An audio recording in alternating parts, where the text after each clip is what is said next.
Flaming balls, flaming balls of fury. It's been some time since I've watched this movie for good reason, because I don't really enjoy it. Sadly, the full and complete biography of the life and times and achievements of Bigger Stickers have not survived to us today. It is just a shame that much of the rest of this film is utter garbage. Hello, my name is Tristan Hughes. I'm the host of the Ancients podcast, and I do lots of ancient history stuff at History Hit. Now, the team have brought me in here after the great success of the Gladiator Deep Dive and the Alexander Deep Dive. Make sure you also go and check those out. They brought me in to review a wide array of Roman movies, and also I hear a few TV series as well. So I thought, yeah, why not? No doubt there'll be some clips that they've chosen that I will not enjoy, but there'll be others that I really will. So hey, it's gonna be fun, it's gonna be entertaining, and let's get going.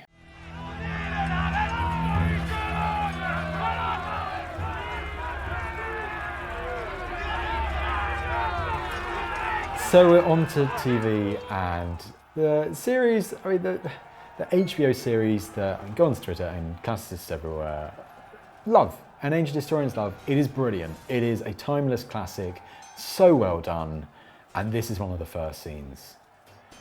So this is depicting Julius Caesar's conquest of Gaul. I think it's about 52 BC that this battle scene is depicted. First off, armour, brilliant, chainmail armour, no lorica segmentata in sight. You know, the armour you think sometimes of Roman legionaries from like Gladiator and so on, the banded iron armour.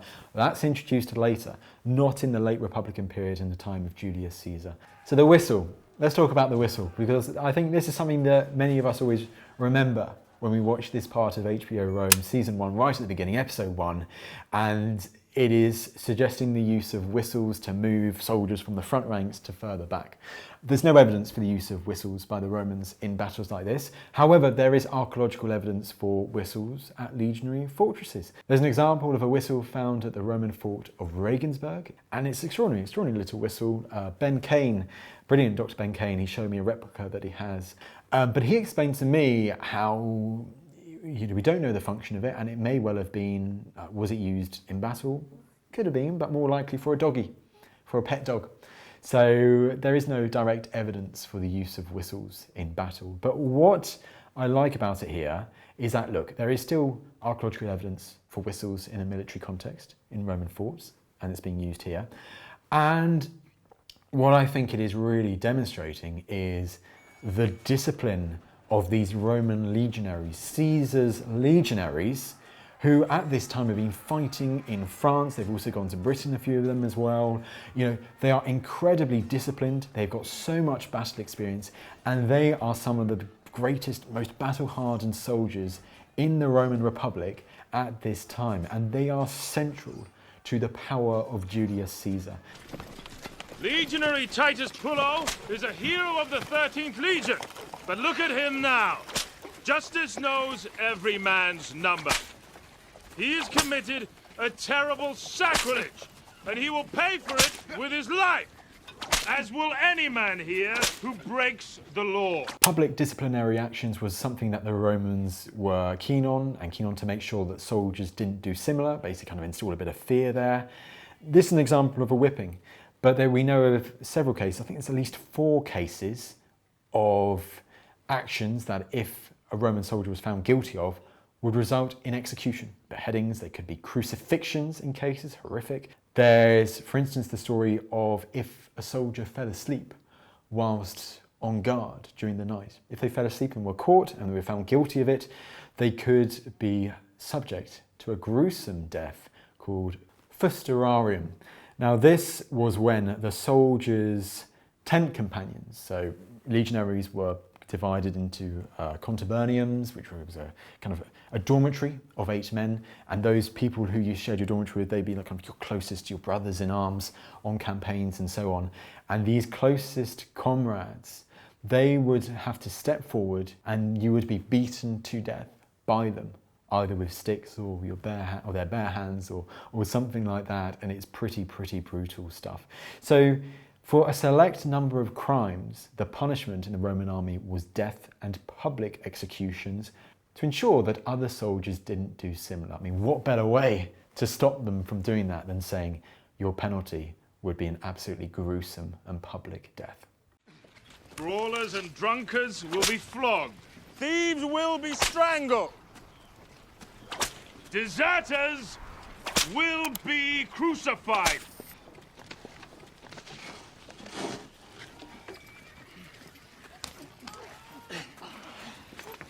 Is that it? I was just beginning to enjoy myself.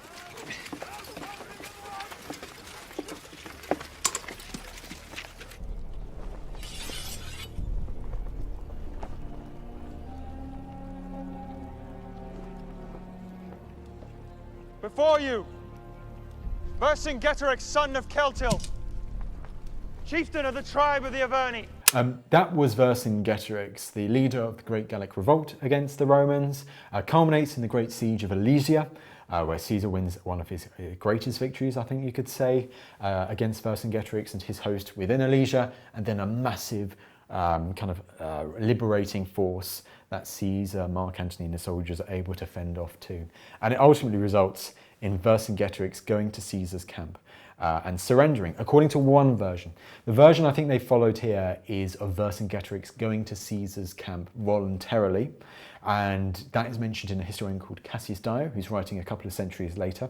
But he mentions how it comes completely out of the blue and everyone's quite shocked when they see Vercingetorix very tall in all of his armour. You can see him walking through the camp and going to the feet of Caesar in the centre of the camp, the Praetorium. The other account, written by Caesar himself, and Caesar was a master of PR, so he also had to take that with a pinch of salt, was that Vercingetorix was handed over to Julius Caesar by other leading Gallic nobles. And this is the thing, I don't think it said that like his clothes were stripped off him, but he certainly throws his arms down and his armour, throws it off at Julius Caesar's feet. He kneels and he doesn't say a word. That's what we get from the surviving sources. This isn't also mentioned in the sources that he kisses the statue, but it's obviously an act of humiliation. Kind of kissing the eagle, the standard of Rome, showing Rome's superiority, Rome being the victor. That's not mentioned in the surviving sources, but it's an interesting addition. And maybe it reflects the fact that, I think according to one source, I think it's Cassius Dio, that talks about how Vercingetorix and Caesar, they had been on good terms in the past before he had revolted. And perhaps Vercingetorix expecting some clemency or some mercy from Caesar, which Caesar has no intention of offering.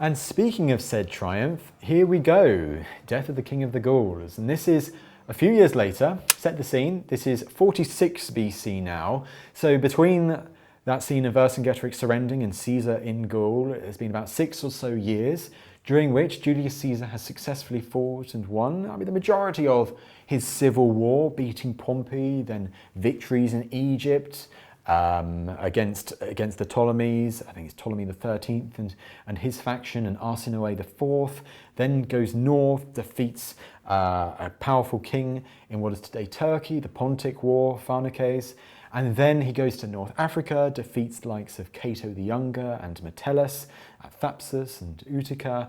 So he's won all of these successes in the past few years against Romans, but also against powerful local dynasts too, each place that he's gone.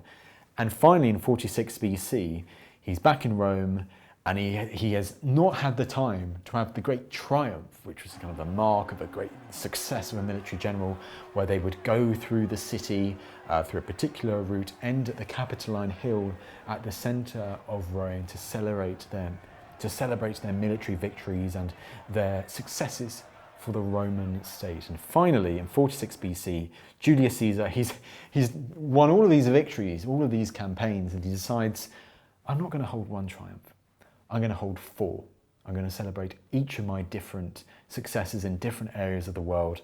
And the first of them is his Gallic triumph, celebrating his conquest of Gaul. And that is what has been depicted here. So you have Roman soldiers in Rome itself. This was the only time that Roman soldiers were allowed to to be in Rome before, of course, the establishment of the Castra Praetorian, the Praetorian Guard in Rome. Normally, Roman soldiers were not allowed in Rome itself, the fear, of course, tyrants and so on and so forth, but an exception is always made for Roman triumphs, and they would parade through the streets, ending ultimately at the Capitoline Hill.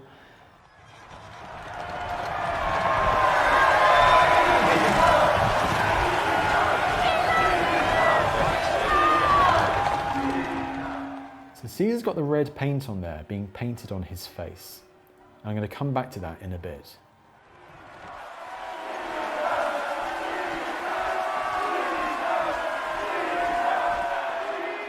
That is the young Gaius Octavian, who will become later the Emperor Augustus. And we do know that Julius Caesar around this time does appoint the young Octavian, who was about this time, I think he's about 15, he's a teenager, into the College of Priests. It's an important role. And Caesar certainly seems to have taken a liking to the young Octavian. He will take him to Spain when he has to go and campaign in Spain after this. And he will name him not only as his primary beneficiary in his will, the first person in his will, but also he will adopt him as his son.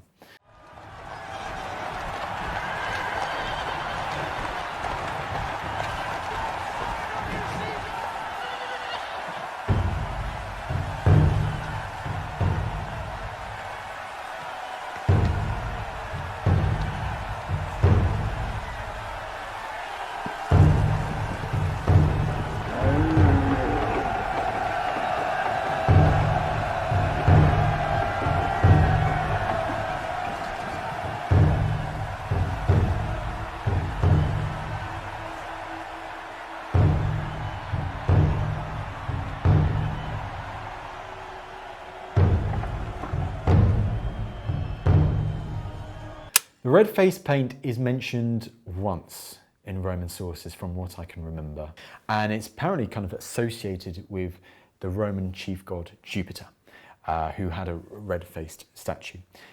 There is no mention of the red face being used in Caesar's Gallic triumph. However, you can understand why they did it, because hey, it's great telly, and it is associated with triumph, so maybe it was used in Gallic. The detail's just not there.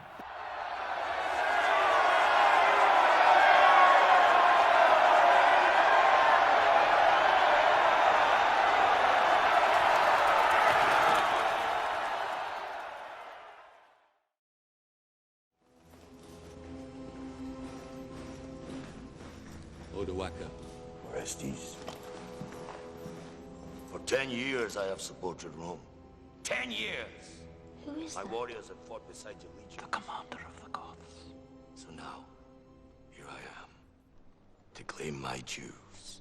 And what are your dues, General? 1/3 of all Italy. You think I'm joking?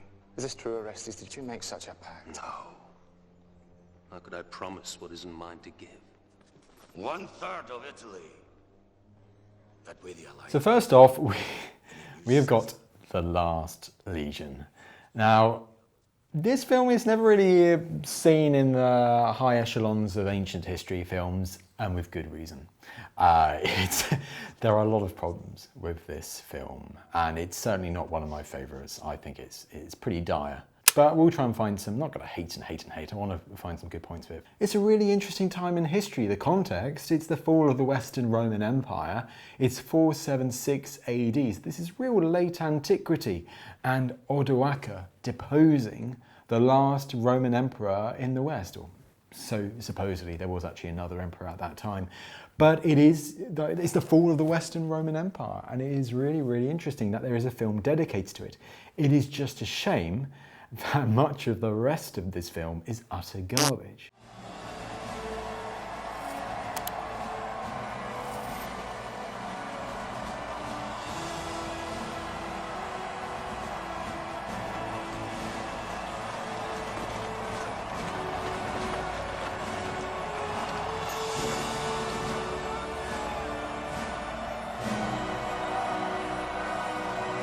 Romulus Augustus wasn't really prepared to be emperor. His dad kind of took over as a chief commander and then installed his young son as emperor like a year before he is then deposed. This is like 475 AD. It all happens really, really quickly. And yeah, it is quite interesting. He then gets the name Augustulus added to his name. Originally his name is just Romulus. And Augustulus is added when he becomes emperor. The other key thing to mention here, we're seeing like this kind of celebrations of the new emperor, people loving him and so on and so forth. This wouldn't have happened in Rome. This wasn't the capital of the Roman Empire anymore in the west. It was Ravenna, further north. And we don't have any sources describing the accession, the coronation of Romulus Augustulus as the new emperor. He was very young, as shown here, but it would have been almost certainly nothing like it is being shown at the moment. And I mean, the thing I can never get around is just why they say that it's in Rome that this happens.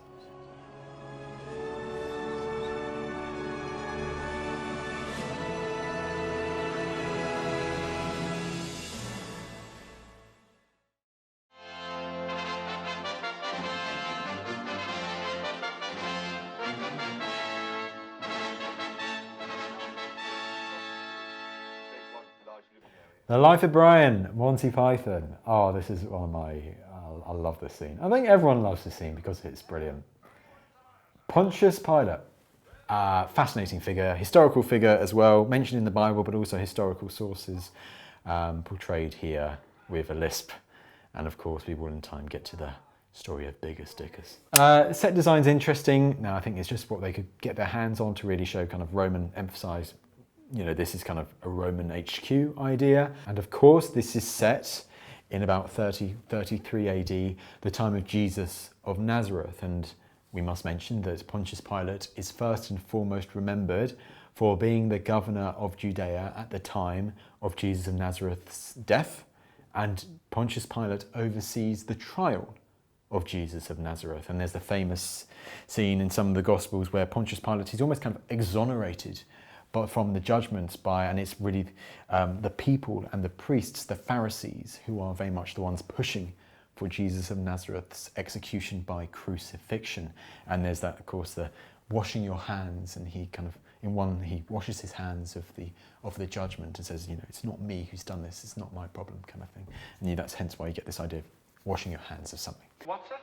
Strike him, Centurion, very roughly. Ah! Oh, and throw him to the floor, sir. What? Throw him to the floor again, sir? Oh, yes, throw him to the floor, please.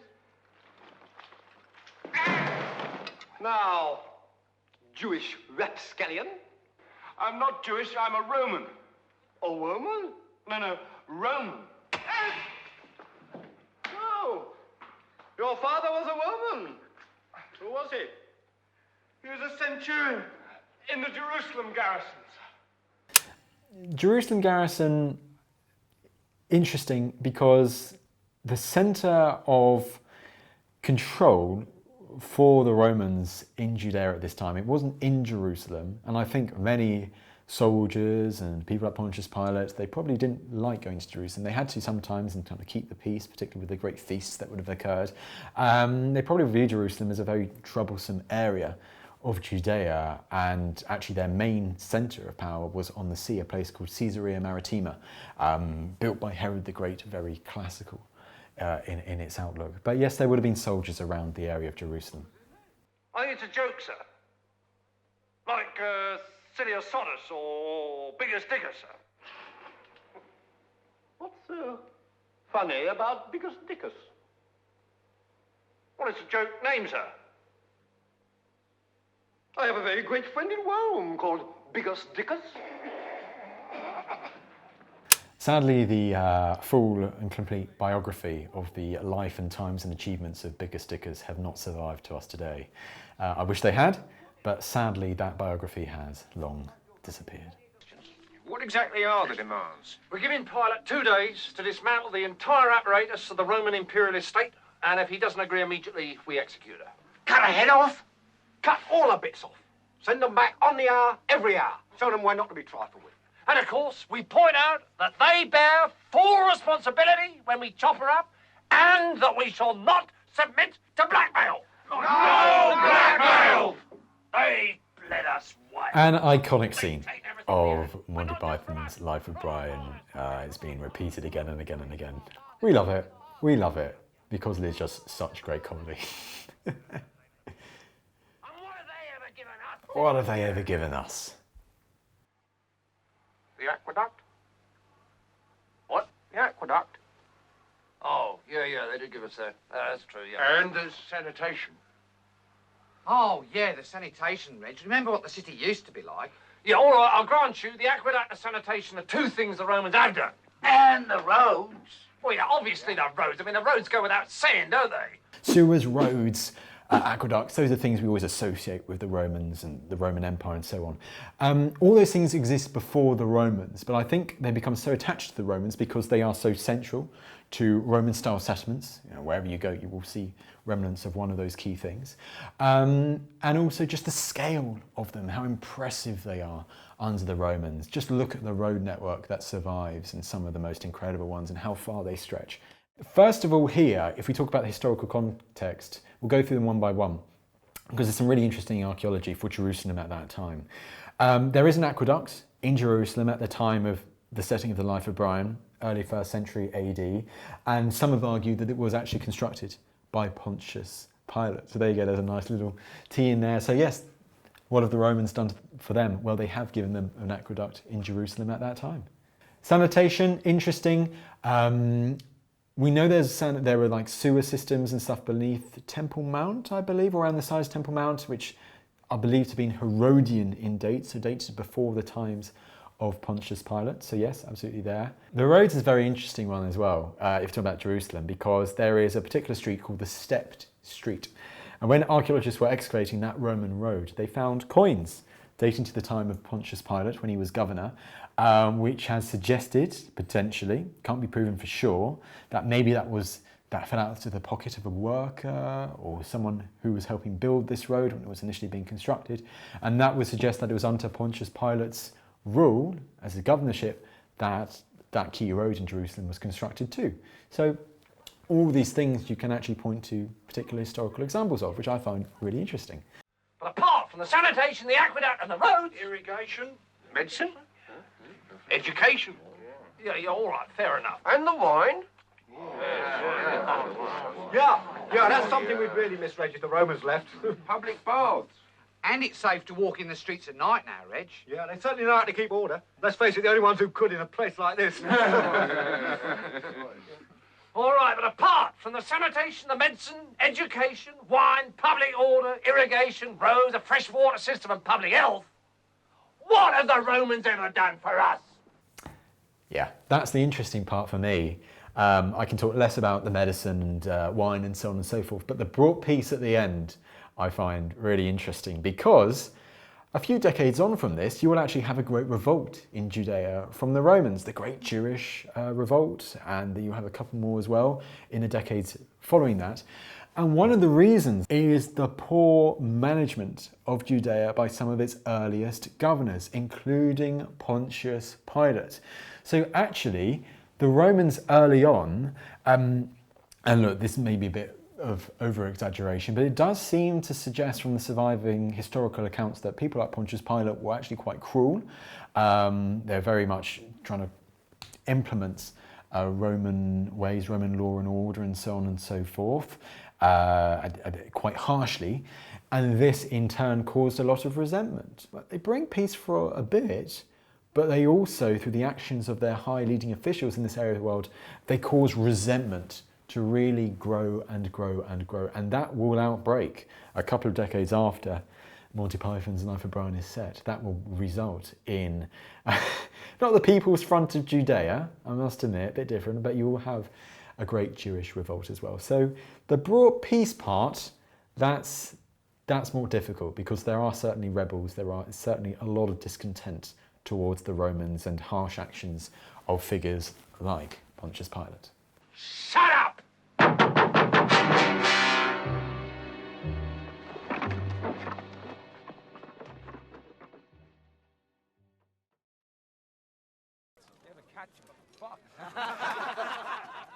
never seen a general so beloved of his men. Well, in training he is our scholar. At the feast he is our father. In the ranks he is our brother.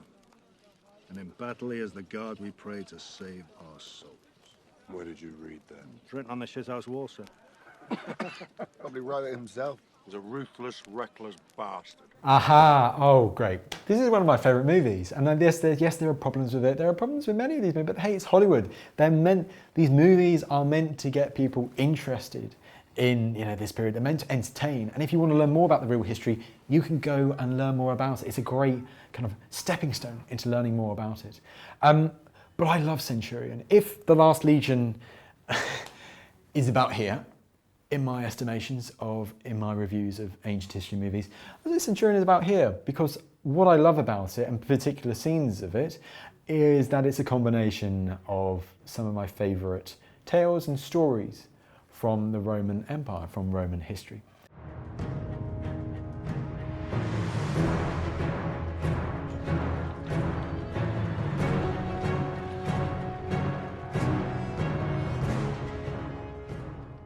Here we have the scene, the setting is supposed to be Scotland, northern Britain today, whereabouts is unclear. But this legion, the 9th Legion, have marched north of Hadrian's Wall, and I think it's to try and flex the military might of Rome in the north. What I love about this story is that it's a combination of 3 of my favourite tales from Roman history. You can see elements of Boudica in a small part, probably not showing the scene, but I'll talk about that. You can see elements of the story, and I quote, the story of the 9th Legion that has become very popular today. And it has elements of a disastrous battle that occurred in the forests of Germania in 9 AD that I've done a lot of work around recently. So let's talk through these 3 elements. Boudica first is the figure who leads them into this trap. There's this warrior woman called Atene, who has very kind of Boudica-like vibes, who is a scout leading the Roman force at this time, but she betrays them. Now, very Boudica in her appearance. That's really the extent of the Boudica link. The betraying them, the local scouts betraying them, is very much linked to the Battle of the Teutoburg Forest, where Arminius, a Germanic leader who the Romans believed was on their side, lead them into a trap in the forest. The Roman army is spread out for miles along a narrow track. They don't know the terrain, and this is very much emphasised in this portrayal here, but instead of it being Germany, this is northern Britain, and as you can see, they know that something's up, and you have the soldiers kind of lined up, stretched out for miles, very vulnerable in terrain that they don't know. And the third link, obviously influence, is of course the story of the 9th Legion going north and being destroyed in the north, which is, I probably think, is unlikely. Flaming bulls, flaming balls of fury that you see in games like Rome 2 Total War. I've played many a game where I've used these. There's no direct evidence for them being used. I don't see why they wouldn't be used, how they couldn't be used, but it would need a lot of kind of clearing the forest to make sure that they roll down. Of course, there is the potential of friendly fire, obviously less so in these cases when you're rolling it down the hills, but like, it's certainly possible that they could have done them, kind of put all this hay and straw together, covered with oil or tar or something like that, a flammable liquid, and then set them alight and push them down the hill, but there's no direct evidence for it. And this is Teutoburg Forest vibes, like the barbarians coming out of the trees, hit and run ambushes.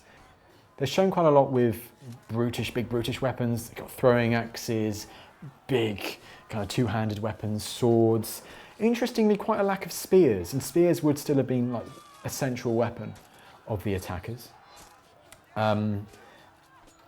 It is brutal. It is absolutely brutal, this battle scene, I must admit. But I do like it because it gives Teutoburg Forest vibes, and I find that battle really, really interesting.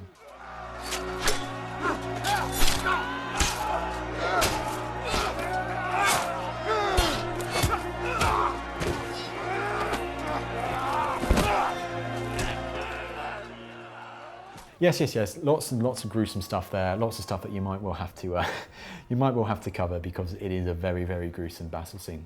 But I want to go back to the third influence that I was talking about earlier, the 9th Legion influence. Now, the story of the 9th Legion is an interesting one. Archaeologically, in Britain, evidence for the 9th Legion disappears in 108 AD. I think the last archaeological evidence for it is this. It's a dedication, and you can see it now, a replica of it in the Yorkshire Museum. and it talks about the 9th being involved in the rebuilding of the legionary fortress at York. We then never hear of the 9th Legion again in Britain. It's not building Hadrian's Wall. A few years later, 122 AD, now the 120s AD, which suggests that the 9th Legion is no longer in Britain at that time.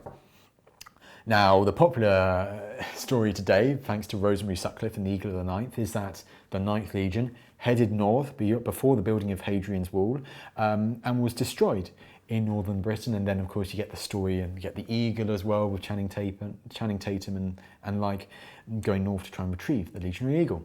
However, archaeological evidence suggests that actually the 9th Legion was relocated to elsewhere in the empire. There's evidence of a detachment in Nijmegen. There's a beautiful tomb from Petra to a man called Sextus Florentinus, who was once a member of the 9th Legion, a leading officer. And I think we've also got evidence from Lambysis in Algeria and also from military diplomas in Rome too, which all suggests that the 9th Legion exists into the 2nd century and was probably just relocated somewhere or disbanded or destroyed somewhere else. We just do not know that. But the likelihood that it was destroyed in northern Britain, as is also depicted in this movie, is very, very slight. Some still believe it. I don't, quite frankly. I think the archaeological evidence is there to suggest that it was relocated. And I think that's becoming more the mainstream now as well. However, it's a popular story and it's envisaged in this movie.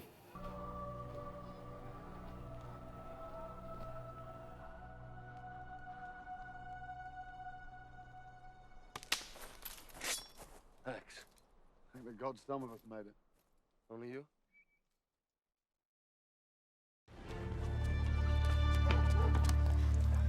You're kidding. You're not telling me the TARDIS is gone. Okay. Where is it then? You told me not to tell you. Oh, don't get clever in Latin. Excuse me. Excuse me. There was a box. Big blue wooden box, just over there. Where's it gone? Ah, David Tennant, Doctor Who. A long time ago. I remember watching this when I was growing up. That's interesting. So, I remember this one. Yes, this is Pompeii, isn't it? Travelling back in time. Catherine Tate, great assistant to the Doctor. But one part I wanted to highlight here is that, look, in the background, you can see the remains of these kind of the Roman tile work, the Roman brickwork. And it is quite similar, I mean, fair play, to the brickwork you do see in Pompeii. There's a really interesting example right next to the heart of Pompeii, the Forum, where you have part of the wall is the older masonry from before a great earthquake in around 62 AD. And then you see this building rebuilt with this new style, with these tiles, this brickwork on the left-hand side. And hopefully we're showing you footage of that here as I speak. But you can also see in this set design for Pompeii that they've kind of definitely tried to recreate it, which I think is a pretty cool little detail. Lack of graffiti, but hey, you know.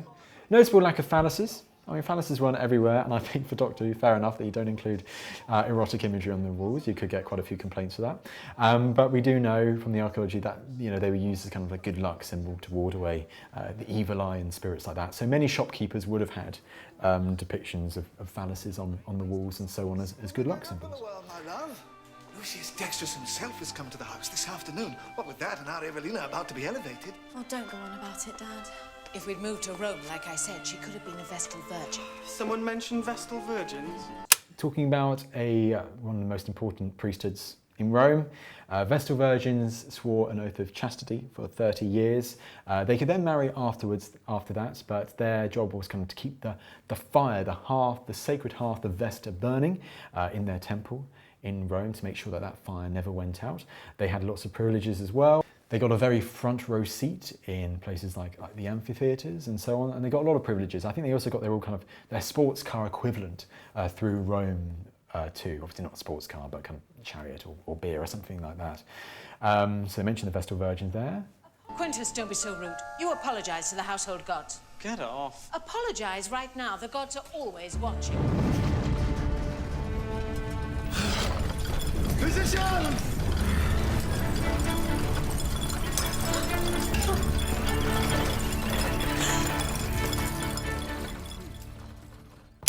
So I like this scene because it also shows one of the things with Roman Pompeii before the eruption of Mount Vesuvius in 79 AD was that the people who lived in Pompeii were used to earthquakes.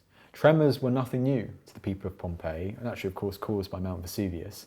But for many people in Pompeii, that was just part of their life. And the benefits of living in Pompeii, which was this thriving port town, people from across the Mediterranean and Roman world would have come to Pompeii, so lots of different languages being spoken, lots of trade, very prosperous town in this beautiful area of Italy, this rich area of Italy of Campania. Lots of good wine and grapevines and stuff on the slopes of Mount Vesuvius. But earthquakes were a thing that happened, once in a while in Pompeii. It was just part of their existence. And I think it's really well shown here. So that's, straight away they know the drill. Oh, hang on, it's an earthquake. Hang on, I need to hold certain bits of furniture and statues and so on.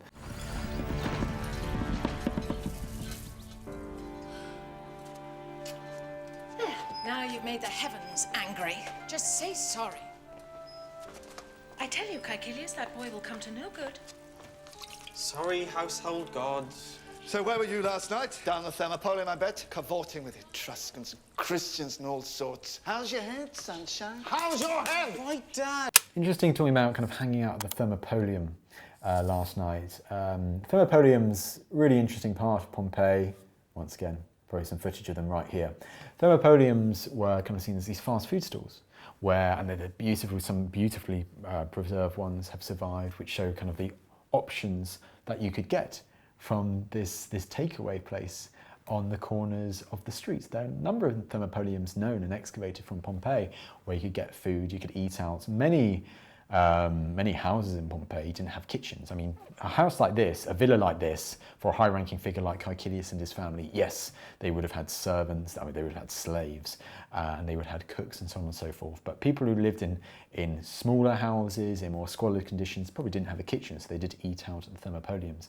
I think the idea of a young, high-ranking Roman man, even an angsty teenager like this guy is supposed to be, hanging out at the Thermopolium at night, very, very unlikely. Also because being out at night in Pompeii, in any Roman town was incredibly dangerous, particularly if you were a high-ranking figure. You could be robbed, pickpockets and robbers, and could be even worse than that. There's no kind of police force or anything like that. You want to smarten yourself up, Quintus, before Lucius Dexterus gets here. Look at your sister. She's giving us status. Oh, yeah, because it's all about Evelina. She has the gift. We're proud of your sister for once. Have you been consuming? Not this morning. Well, come on, sweetheart. Practice. It's hot today. The hypercaust is on full blast. The mountain god must be happy. The hypercaust is on full blast. The mountain god must be happy. So I think what they're trying to portray here is that the hypercaust is, which was Roman central heating, underfloor heating, which the Romans did have, and you can find an example of hypercausts stretching from Hadrian's Wall, many places in Roman Britain, all the way to Petra. I went to Petra recently, and then in one really wealthy house, you have the remains of a hypercaust in it, dating to Roman times, which is really cool. Hypercaust in the desert, because the desert gets really, really cold at night. This here, the hypercaust is depicted, and many elite houses would have had hypercausts, is depicted as being kind of fed by the mountain of Vesuvius itself. More infamously, hypercausts were actually supplied, they were created and maintained by slaves. You, as a high-ranking figure, you'd have enjoyed the heating of certain floors in certain areas, bathhouses and so on and so forth. And underneath the ground where the mosaics and stuff would have been, there would have been these kind of great stacks, these pili stacks, and hot air would flow around them and kind of heat the floor beneath your feet. But what would also be happening would be just to the side. Outside, maybe in a small room, you would have a slave stoking away at the fire, ensuring that the fire didn't go out and that hot air kept going. So more infamously than is shown here, hypercausts were actually powered by slaves. Breathe deeply. Remember what the sisterhood said. It hurts. Oh, my love, is it too hot? Sometimes in the smoke, I see the most terrible things. Well, there you go. That was good fun. a good mixture of movies and TV series about the Roman Empire that the team has selected there. So yeah, kudos to you all. Thank you guys for that. I think my last words would be avoid the Last Legion like the plague. I mean, I could do a deep dive on the Last Legion if you like. I wouldn't enjoy it. I'd really suffer. But you might like that. It's because sometimes that's what people enjoy. But I would definitely recommend you go and watch the HBO series Rome. We saw parts of that right now, and it's just brilliant. It is engaging, it is pretty accurate in its stuff, and it doesn't have to be absolutely 100%. But yes, there was a great selection of movies and TV series varying from Monty Python to Centurion to Doctor Who. So I hope you enjoyed today's episode. If you did, make sure that you are subscribed to the History Hit YouTube channel. And if you'd like even more ancient history content, well, if you'd like a podcast or two on your ways to work, with your cooking or something like that, or you can listen to me chat to guests all day on the Ancients podcast, for which we've already got 500 episodes recorded. Until next time.